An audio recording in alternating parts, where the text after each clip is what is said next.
Pa, or fortified places, are the most recognisable archaeological sites in Aotearoa.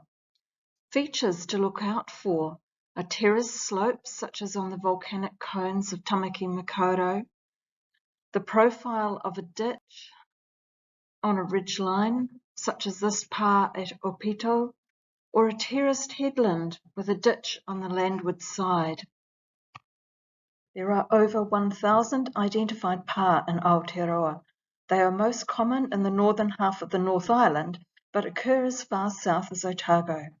They are mostly coastal, but there are also quite a few inland and major river valleys, or where the soil is fertile and Māori population was high. The ditches and banks, and often multiple parallel ditches and banks, were supplemented by palisade fences to prevent entry by an enemy, but there might also be artificially steepened slopes to deter the attackers from accessing the pa from the sides. Pa ranged from small, with defences enclosing only a few hundred square metres, through to the large volcanic pa of Tamaki and the inland Bay of Islands that enclosed tens of thousands of square metres.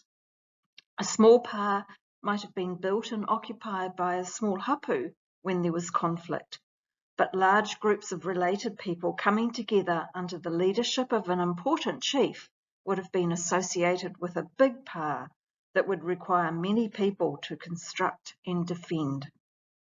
Pa appear around 1500 AD and continued to be built and used into the 1700s and the early 1800s.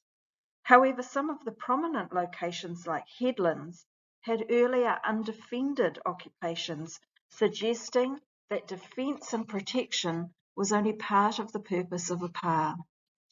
They also seem to convey the message that this place was occupied. This is our land, we are in residence. So in addition to defence, pa can be interpreted as symbolic and as a monumental structure. Some excavated pa have almost no evidence that people lived in them, and others are defended food stores with lots of kumara storage pits. And yet others, like the maunga of Auckland, have been reoccupied and remodelled many times over hundreds of years. The shape of the maunga that you see today is only the last stage of all of that earth moving over hundreds of years.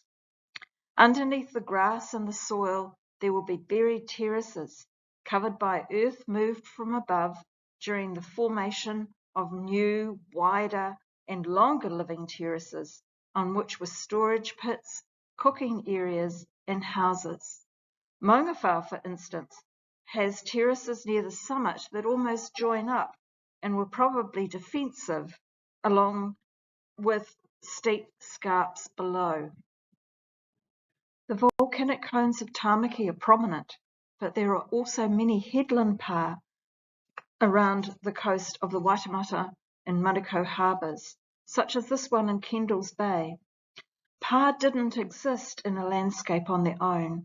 In peaceful times, people lived near the pa and carried out a range of daily activities, getting food, growing vegetables, fishing, etc., so that around a pa might be smaller settlements containing house sites, shell middens, storage pits, and garden evidence.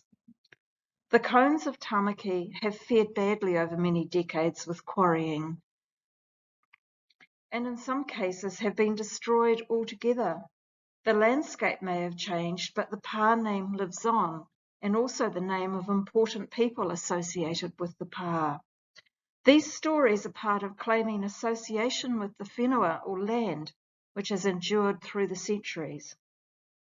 See if you can spot a pa, or try to run up the slopes of a maunga without stopping, imagining that you are an attacker trying to get into the pa.